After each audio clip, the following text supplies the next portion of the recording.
33-year-old Louis Anacortes sat on a freshly finished and washed marine teak and iron bench overlooking Riffy Lake.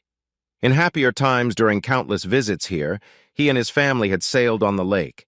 He studied the freshly polished brass plaque on the bench, donated by the Edmonds family of Mossy Rock in memory of our beloved grandfather Kennewick Edmonds. This bench is for all to enjoy, so they can enjoy the beauty of the area he loved so much. Louis, as a native of these parts, upon reading the inscription, laughed short, sharp, and bitterly. He knew why old Kennewick loved the area, and in particular, this lookout where a bench had been strategically placed in his honor. From this spot, Kennewick often rested and gazed longingly at the crystal blue water that had flooded his childhood home decades ago, when Tacoma City Light built the Mossy Rock Dam to generate electricity for the city. Louis knew the town of Riff was out there somewhere, but it lay 60 feet below the shimmering surface of the lake, which now reflected a gorgeous blue sky and jagged clouds. A variety of native pines grow beneath the forest canopy surrounding the lake. Some of the western whites and ponderosas towered more than 36 feet into the sky. As a child, Louis had always dreamed of climbing to the top of one of them to see if he could touch the vast sky. He had a cherished memory of his late father. Once, when he was a young boy, he and his father had lain on their backs on the shore of a lake and rested. Their antique bamboo fishing rods by H.L. Leonard were leaned against a tree. Those were tuned to the salmon that thrived in these waters. They gazed skyward, admiring nature's amazing work, and at the same time rested. He told his father about his desire to climb to the top of one of the pine trees. His father was silent for several minutes and did not even pay attention to Louis's statement. Just when Louis thought his father must have let his words pass his ears, he began humming a line from Jimi Hendrix's song, Purple Haze. "Forgive me while I kiss the sky." His father was a terrible singer. He couldn't get the melody out, even to save his own life, but it never stopped him from singing. When his father's voice would repeat that line, the teenage Louis would look around embarrassed, praying that no one would witness his singing. In adulthood, however, the incident is pleasantly and indelibly etched in his memory. Louis lost both of his parents to cancer when he was very young. This fact, as well as his understanding of genetics, was one of the reasons this encounter happened. Life is too short. Louis's attention was now drawn to the lake itself. Nearly 23 miles long, it was so deep that no light could shine through the darkness that enveloped the once vibrant, close-knit community of Riffa. The darkness hid all evidence that it had ever existed because it would never again be seen in the light. Louis thought it an apt metaphor for his marriage. To any passerby unfamiliar with the nightmare in which Louis had recently lived, it might have appeared to be serenely absorbing the secluded beauty of the warm fall weather that occasionally visited the Pacific Northwest. Locals still refer to this phenomenon, despite its current political incorrectness, as Indian summer, Indian summer. When it comes, there is no finer time or place on earth. It almost makes 9 long months of dreary rain seem tolerable. Although outwardly Louis looked calm, inside he was seething. He had to endure this nightmare alone. He was an only child, and he didn't have many friends outside of the fire station. None of the guys at the station could talk to Louis about his problems because, unlike how they are portrayed on TV, firefighters don't spend all their free time talking about their fears and emotions, sharing intimate moments with their fellow firefighters. No one dares to show weakness in front of others for fear they will lose trust in them. Their lives depend on each other.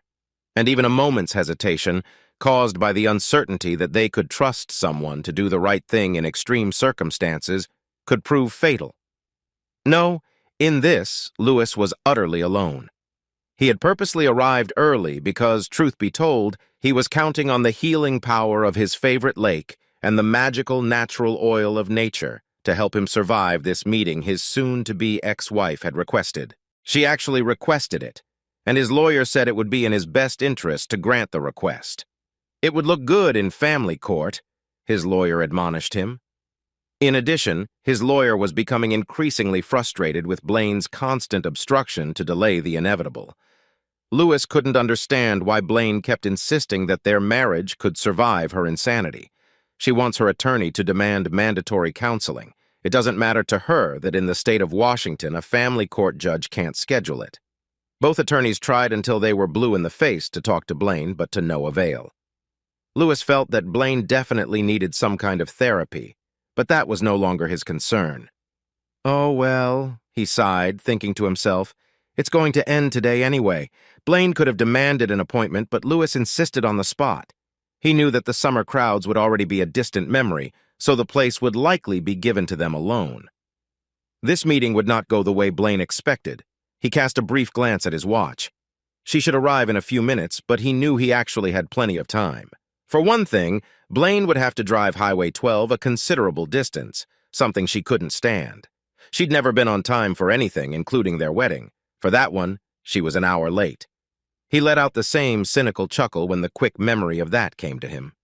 Thought he'd rather have left the church after being 20 minutes late, as his best man had jokingly suggested over 13 years ago, but quickly dismissed the thought. The truth was that the first 12.5 years of his marriage to Blaine had been a perfect dream. Lewis loved his two daughters, Rainier and Lacey, more than life. Rain, as she was called, was a daddy's girl to the core. She was already in school and preparing to become a firefighter, just like her idolized father.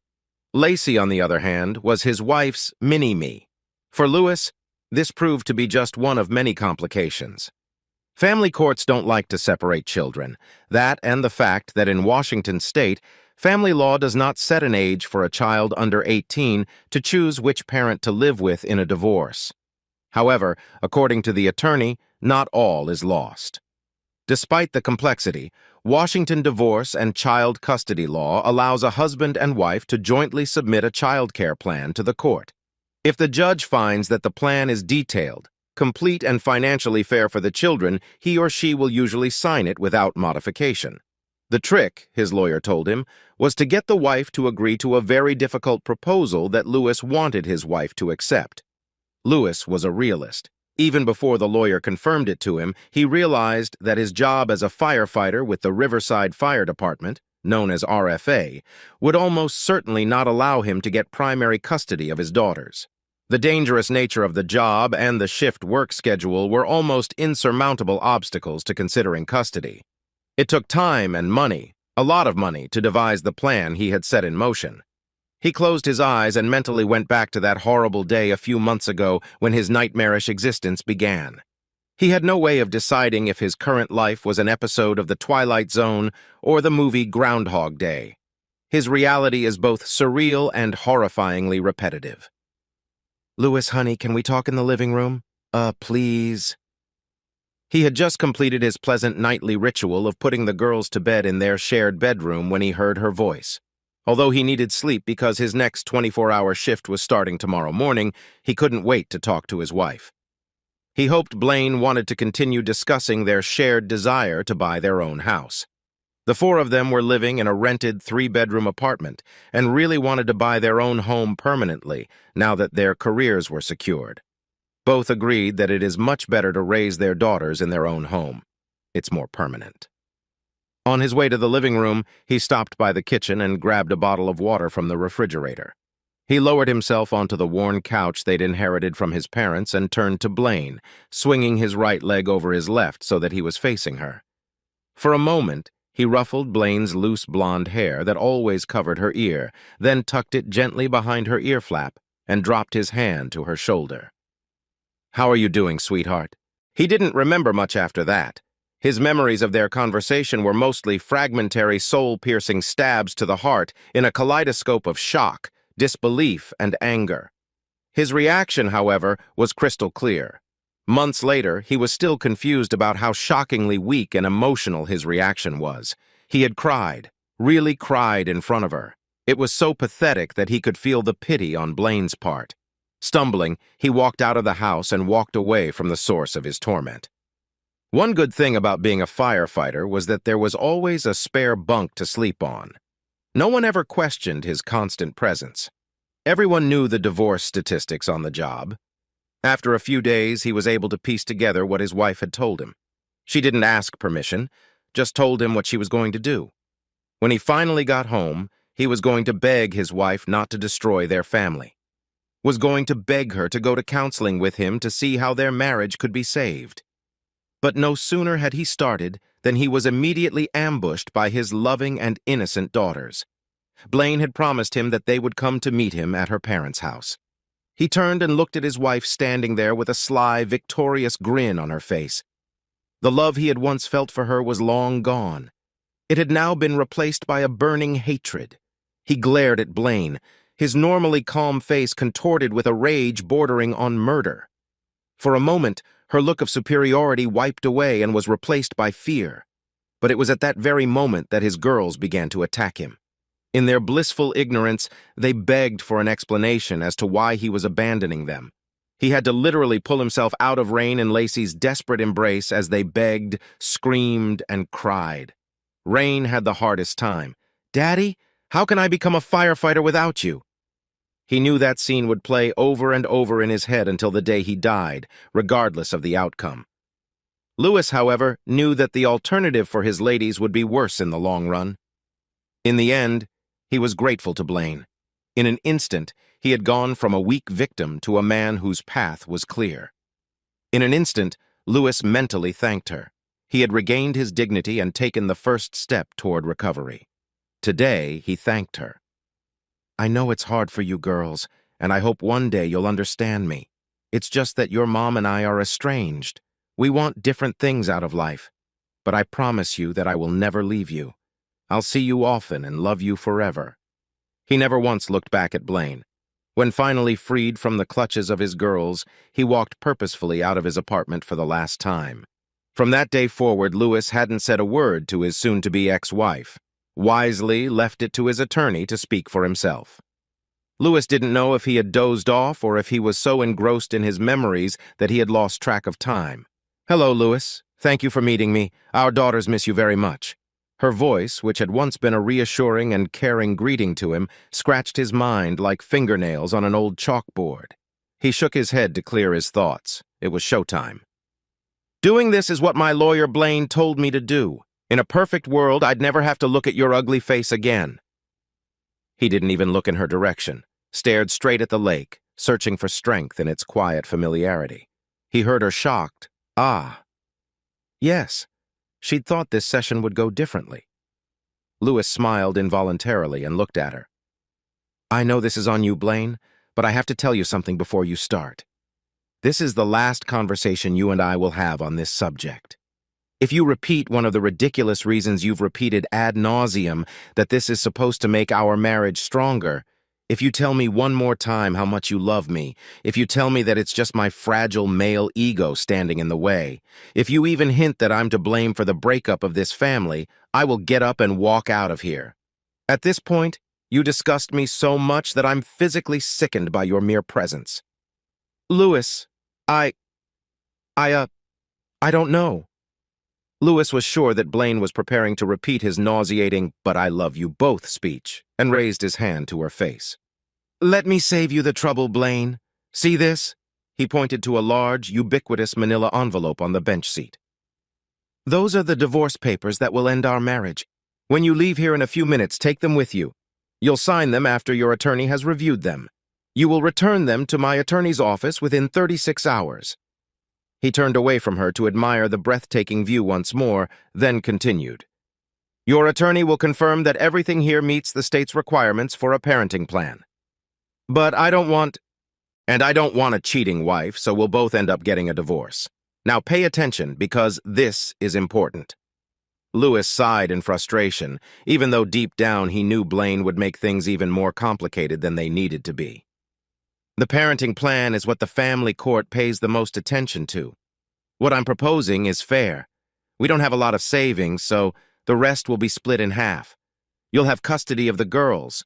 What? You're not going to fight me on this? Blaine snorted. Of course not. The girls need a mother, and despite actually being a shitty wife, you've been a decent mother, so no. And you'll keep the apartment so the girls don't have to change schools or find new girlfriends. I will pay half of the housing costs and pay more than the minimum required child support. I will also have plenty of visits with my girls. It's all spelled out here. At that moment, a myriad of emotions ran through Blaine's mind. She was surprised, delighted, and disappointed all at the same time. She had counted on Lewis's love for his daughters to keep him home and keep their marriage intact. It was at this point that Blaine began to realize exactly what she had lost and began to cry in earnest. "Look, Blaine, the reality is that with my work schedule and the risk from my job, I know I don't stand a chance of getting custody of the girls. Even if you had sex with the entire Seahawks soccer team on the 50-yard line at halftime of a playoff game, it wouldn't change the fact." But Lewis, can't we?" "Don't interrupt, Blaine. We're just getting to the point. You should pay very, very close attention to the next part." He squinted at her impatiently, pulled a thick, letter-sized envelope from his pocket and handed it to her. She opened it and began to look through the contents. "As I said, if the divorce papers are not signed and on my attorney's desk exactly as written within 36 hours, everyone in your family, your co-workers, your manager, and everyone else you have ever known will receive a copy of what is inside. This is your copy. It's a detailed account in vivid colors of what you did to end your marriage. And more importantly, a record of what you demanded I accept as part of continuing my marriage to you.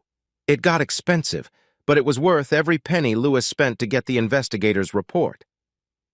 I will also make sure that my daughters know exactly how and why their family was destroyed."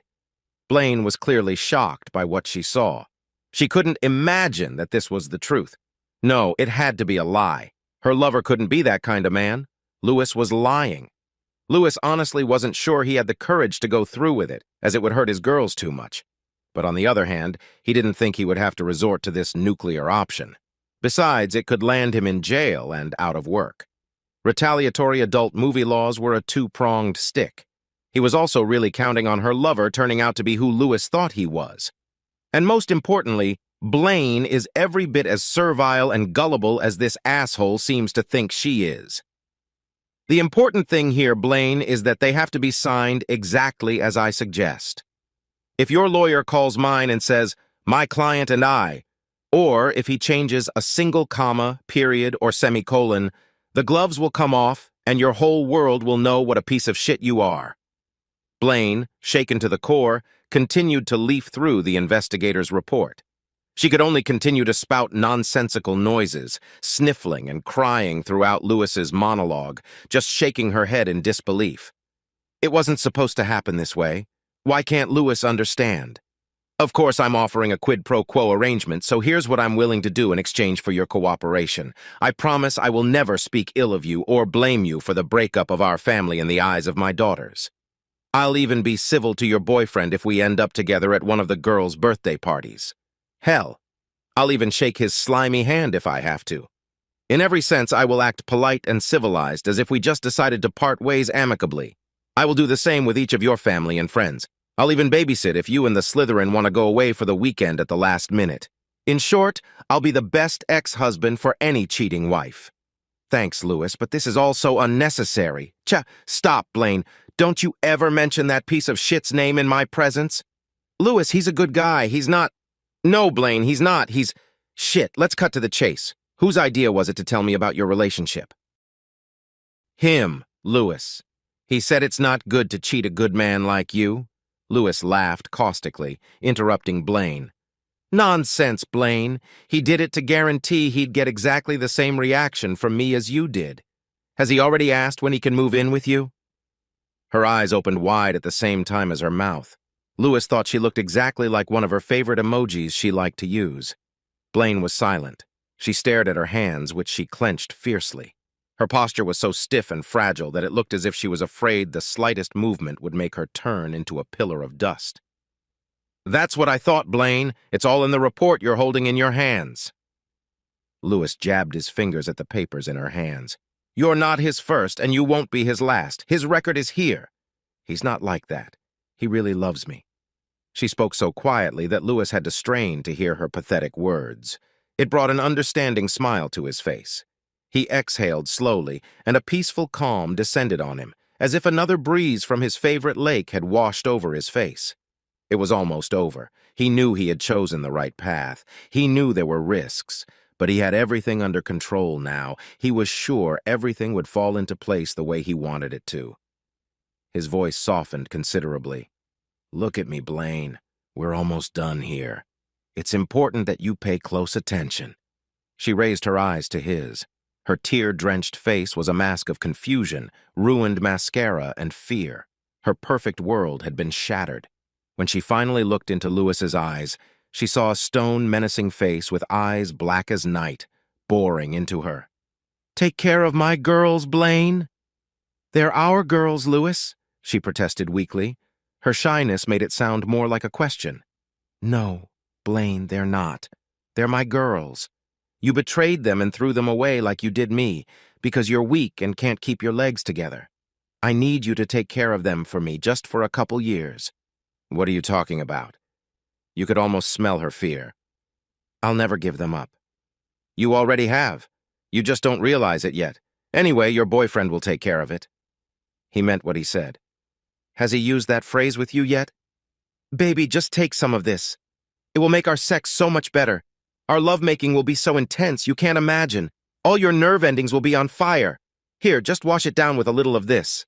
She looked at her hands again bashfully. "Soon he'll be sharing you with his friends. Come on, baby. Justin's such a nice guy. Don't you want to see what it's like to be loved by more than one man at a time just once?" Blaine shook her head slowly, looking into the void, muttering, "He wouldn't do that to me. He loves me." "Fuck you, Blaine. In a few months, that jerk will be hitting on you at his favorite bars." Lewis was on fire. "But the good news is that I have a couple more years before I finish the courses required for a bachelor's degree in fire science. After that, I'll be able to apply for the fire marshal position when Frank retires. Then I will have almost no mandatory hours. That should be about the time you start to crash and burn. That's when I'll sue for full custody. By then, you'll probably be so stoned you won't care." "You're wrong. He's not like that at all. Please, Lewis, I really love you. I love our family. Why can't you see—" "No, you don't see it," Lewis roared at her. "You never have.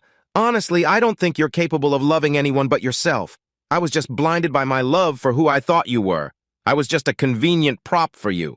The girls just cemented your power over me. When your asshole boyfriend showed up, you played right into his hands. You threw your family away like yesterday's sour milk." Maybe we can start over," she tearfully suggested. "No, Blaine, we can't. There's nothing left to start over. Besides, you won't give up on him because then your failure as a wife, mother, and human being will be on display for all to see. No, you will continue to pretend that you and the asshole are happy and in love. You are deliberately going down the path of self-destruction because you have no choice. Because if you had a choice, deep down, you'd have to admit to yourself what a scumbag you are. If you dared to self-evaluate, you wouldn't be able to live with what you discovered. Now you have no choice but to live with who you are for the rest of your miserable life. But if I'm wrong, and you both actually love each other, I'm sure it won't be long before your magical boyfriend starts insinuating that you're being hindered by the need to babysit. He'll probably start with, 'Why don't we just let Lewis take them more often?' Something like that. You won't argue with him because you don't want to give up the fantasy sex. That's the same thing you said to me when you told me I'd have to share you with that parasite. If he finally threatens to leave you after proposing, coaxing, and finally promising he'll leave if you don't give the girls to me, well, then, you'll be back to square one, won't you?" He smiled at her confusion. "Either way, I win and you lose. It's only a matter of time, and I'm a patient guy." Lewis looked out over the azure surface of the lake again. For a moment, the breeze died down. The water was like glass in a closet door. It was time to leave. He vowed to himself that he would come back here often with his daughters. His girls loved it here, but that wasn't enough. He wanted them to love this place as much as he did.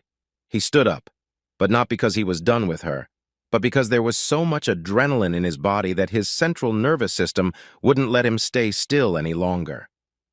He needed to discuss one last essential detail with her. Lewis stepped awkwardly around the bench. He placed his hands on the smooth, varnished teak on either side of Blaine's shoulders and gripped it tightly. He slowly leaned over to whisper in her ear.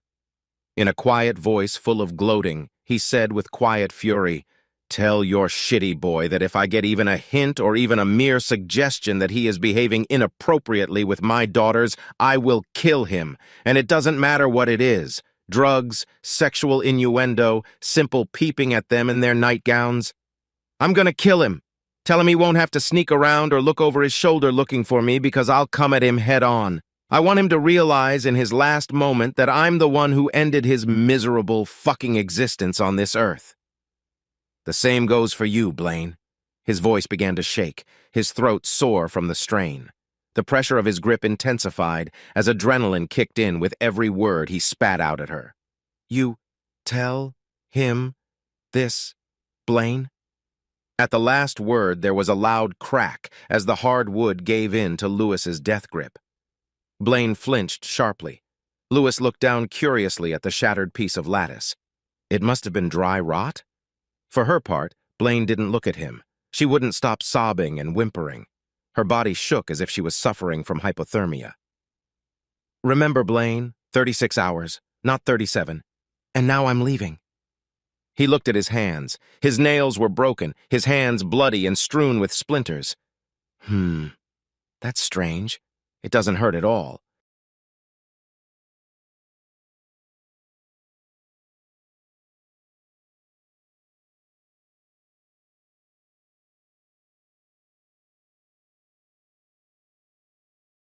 The sanctuary was decorated with flowers. Everyone was seated in their seats. The groom and friends of the groom stood to the right of the altar and the bridesmaids stood to the left. Everything was ready, but not everyone was ready. Where is he, Mom? Why isn't Daddy here to marry off his only daughter? I don't know, Teresa. Hold on. I just got a text message from him. The hopeful look with which she opened the message soon dissolved. What's he saying, Mom? An unavoidable delay. Have the wedding without me. What? That's all he said? No explanation? No, darling, we have to go ahead with the wedding. Nicholas and I have spent too much money to waste. But who's going to walk me down the aisle? It's ridiculous to go alone. Wait, what about Gordon? You don't want people to know he's your birth father, do you? Well, if you don't mind everyone knowing he's been your lover since he knocked you up. Now is not the time to argue. I'll have your Uncle Frank do it. Ugh, damn, looks like we don't have a choice. Nora entered the sanctuary and took Frank back to the locker room. Frank, you're going to have to walk Teresa down the aisle. Nick can't make it. What? Why me? Why not? We don't have time to argue. Go, go, go. Nora was seated up front, and soon afterward the crowd stood as the bride and her Uncle Frank made their way down the middle aisle of the church. Frank had a little trouble asking, who is giving this woman in marriage? Finally he stammered and said, her mother and my son-in-law. The service went on and everyone was wondering where Nick was. When they reached the ring exchange ceremony, a man walked down the aisle with several large manila folders under his arm. Silence reigned in the room. Standing in front of Nora, he held out one of the folders to her. Nora Dexter, you have been served with a petition for divorce on the grounds of adultery. It is alleged that you had a long-term affair. She was handed one of the envelopes. Nora stood there in shock. The man walked back down the aisle and stopped halfway down. He turned to his right and said, Gordon Black, you are charged with the following: alienation of affection, 18 years of alimony, and a bill for your daughter's wedding expenses. Handing him the folders, the man walked out. Gordon's wife slapped Gordon in the face and left. At that moment, the wedding died. People left making snide remarks along the way. After a while, only Nora and Gordon remained. Gordon said, I guess now we don't have to worry about Nick finding out. Do you think your wife will divorce you? Only if the sun comes up tomorrow morning. Will you need a place to stay tonight? I probably don't want to go home right now. Well, you can come with me then. Everyone knows about us anyway. I've got some good bourbon to get drunk on. They got to Nora and Nick's house and found it surrounded by fire trucks. Gordon approached the crew chief. Definitely arson. Heavy use of accelerant, probably gasoline. Gordon went back to Nora. Nick burned everything. Let's go to a hotel. Let's go to a hotel that people who were at the wedding wouldn't go to. That's a good idea. Nora went to get a room for Gordon and herself. Her credit card was declined. Gordon gave them his and it worked out. Nora tried to call Nick about the card, but when she called, she was told, this number is no longer in service. She sighed and said, scorched earth. For good reason, Gordon and Nora were not motivated to have sex. The only time in 20 years they didn't have sex was barely outside the hotel room door. So, Nora, what do we do? I need to go to the computers in the hotel business center and see if Nick has taken all our money. She did, and he did. Gordon, I'm broke until I can get my half of the money back. Check to see if you have any more money. He did, and he did have the money. I should probably withdraw a large sum before my wife takes it. Gordon managed to withdraw $10,000 before his account was frozen. Gordon, I think we're both going to need lawyers. Right now I want to get drunk. I agree. Gordon and Nora got drunk and passed out on the bed, fully clothed. They came downstairs for breakfast in crumpled clothes. Nora, do you have a place to stay? I'm going to call Candace and see where I stand. I may have to stay somewhere else, too. Just hope she doesn't say she never wants to see me again. Good luck. I will ask my daughter if I can stay with her. Right now, I need to go to Walmart and get some clothes and toiletries. What are you going to pay for them with? I forgot. Gordon, can I borrow some money from you? Sure. Gordon drove her to the church where her car had been left. That one was gone. Nick had a spare key and could have just driven away in it. Now Gordon had to take her to Walmart and wait while she shopped. He informed Nora that Candace had given him permission to come home, at least long enough to pack some things. Nora called her daughter. Teresa, it's your mom. Mom, how could he? I thought Daddy loved me. He may have ruined my marriage. Johnny won't talk to me now.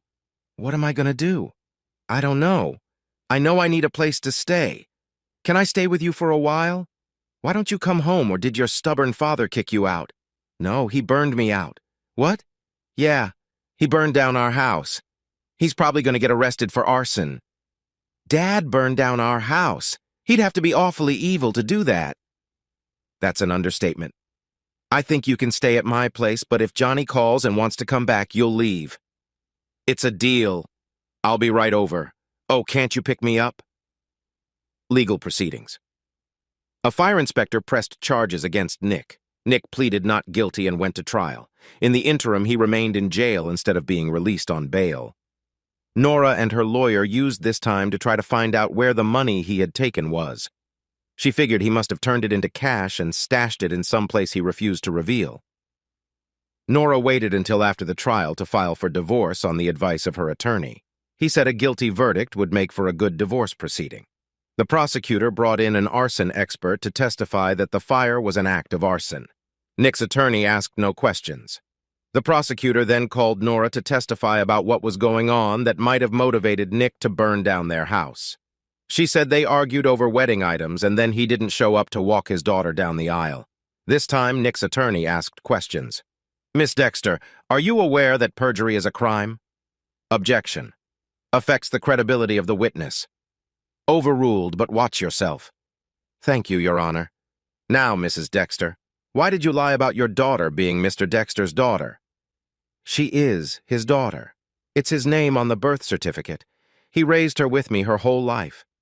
Does the birth certificate list the name of her biological father? Silence. No. There was a murmur from the crowd. Whose name should appear on the birth certificate as the father? Gordon Black. How long have you and Mr. Black been hornswoggling your husband? Our entire marriage, the judge interrupted. Mr. Conlon, do you realize you're establishing motive for your client? Yes, Your Honor, my client would rather publicize his wife's infidelity than avoid the consequences of his actions. If that's the case, I find Mr. Dexter guilty of arson. After a short recess, I will hear sentencing recommendations. Upon returning from recess, the prosecutor stated that the facts are not in dispute. Mr. Dexter intentionally set fire to the house he shared with his wife and, until recently, his daughter. Almost all of Mrs. Dexter's belongings and some of Miss Dexter's belongings were destroyed. Since insurance does not cover arson, the only satisfaction she can get is to send her husband away for as long as the law allows. She will sue him for divorce and compensation for all she has lost. Nick's attorney spoke up. My client burned down his house? Yes, but the key word is that it was his house. The deed to the house was not in his wife's name. All of her and her daughter's belongings are in plastic bags in a storage unit, the key to which I'm handing over to her attorney right now. Your Honor, we ask you to consider what would be the normal reaction of any man learning that his wife had sex with another man before and throughout their 22-year marriage. This illicit sex resulted in the birth of a baby girl that his wife, and later his daughter, deliberately passed off as his own. Their divorce and related litigation will decide the equitable division of property, but since there is no substantial loss of property on Mrs. Dexter's part, we believe Mr. Dexter should receive the minimum penalty. As he left, Nick said to Nora, "See you in divorce court." Divorce. Coming into the divorce hearing, Nick looked good. He had been working out, and it had helped him lose pounds and tone his muscles. Nora, on the other hand, looked terrible. Gordon made a deal with his wife that they would stay together. It turned out that Gordon's wife had also been unfaithful. They agreed to forgive each other one last time, but Candace was to control all the money from now on. He moved back home. Nora suffered financially and socially. The divorce was her chance to get back to normal. The money Nick owed her would give her a chance to rebuild, perhaps in another city. "Your Honor, Mrs. Dexter is demanding half of all assets that were in their accounts based on a list of all assets from 6 months ago. She's demanding half of what Mr. Dexter made from the sale of the land on which their house stood. In addition, she is demanding alimony of $2,000 a month for 5 years. Mr. Stevens? My client was cheated on by his wife and her lover for over 20 years. My client was led to believe that the child his wife gave birth to was his. He loved that child and had been an exceptionally good father for over 18 years.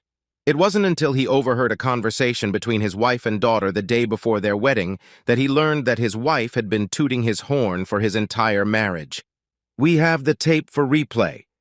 Objection. Neither my client nor her daughter authorized the recording. This isn't criminal court. Family court has more lenient rules. I'd like to hear the tape. Yes, Your Honor. The tape. Mom, you know what would be cool for the wedding? Honey, we're already over budget. It's not going to cost anything. Okay, what would be cool? If both of my dads walked me down the aisle, Gordon and Nick. She giggled. Are you out of your fucking mind? I spent 20 years carefully making sure Nick never found out. Even poor, gullible, ignorant Nick might guess if you did. No, it's too big a risk. If the risk of sleeping with Gordon for over 20 years is worth it, why not just dump Dad for Gordon? Because your dad is a wonderful husband and father. He's the everyday man I want to come home to. Gordon, on the other hand, is the man who comes around every once in a while to give me sex. It's simple. I like Nick for marriage and Gordon for sex. That's not to say your dad's bad in bed, but Gordon's great. I've always wanted them both. I don't even know which one I'd choose if I had to. I wish I could tell my girlfriends that my real dad is Gordon. They all think Nick's a nerd. The tape stopped. The judge ruled that the wife would get an equal division of property, but reduced the child support to $1,000 a month and only for 3 years. Nick agreed. He had just received $250,000 from Gordon to settle all 3 lawsuits against him. He took that money to buy a condo near his work. A few months later. Dad? Sorry, Teresa, Gordon's not here. Dad, you know you're the only real father I ever had. Gordon was just Mom's sex toy. How long have you known I'm not your father? Not until the trial, like everyone else. Your mom didn't tell you about the divorce hearing? Yeah, she got half the assets and some alimony. Did she tell you about the tape? What tape? The one I made the week before the wedding between you and your mother, where you asked Gordon and me to walk you down the aisle. Oh, shit. Whatever I said, I didn't mean it. I was just joking with my mom. Gordon means nothing to me. Well, you just admitted you lied to me. You've known about Gordon for a long time and you never told me. My mom would kill me if I told you. You can't blame me for that. Yes, I can. Luckily, chronologically, you're an adult. From now on, I'm not responsible for anything you do, father or not. You're still gonna pay for college for me, right? You promised. I'm sorry. You lied to me and I lied to you. Dad, don't hang up. Dad! At the coffee shop. Do you mind if I sit next to you, Nick? Are you here by accident or on purpose? On purpose. I wanted to talk to you after we both calmed down. So, Nora, do you think I've calmed down? I hope so. I wanted to give myself a chance to say I'm sorry, truly sorry. The sex with Gordon was good, but it wasn't worth our marriage. We got away with it for so long that I took you for granted. What I miss most about our marriage is the friendship. I miss being able to talk to you, especially when we're cozying up on the couch. You were my best friend in addition to being my husband. I valued both. Nick, Isn't there a chance we can go back to being just friends? You still mean a lot to me. I'm surprised. No requests for money? No requests to forgive our daughter? No anything? Sorry to disappoint you, but no. It's hard to live with someone for over 20 years and just abruptly break up with them. Despite our divorce, I never stopped caring about you.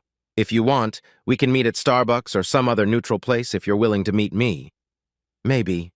The exasperation isn't as strong as it was when I first found out. This may surprise you, but I also miss the times when we just talked. You're a smart woman with good ideas.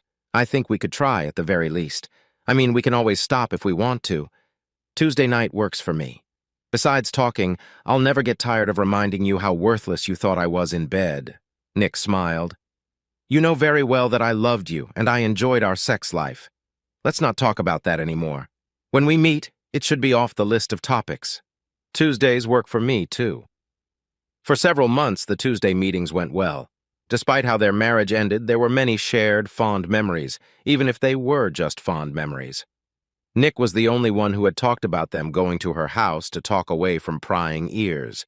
Nora agreed because she wanted to snuggle up to each other, talk, and drink something other than expensive coffee. They both began to feel like old times. Nora began to feel safe when she broached the subject that was going to make him invite her to live with him again.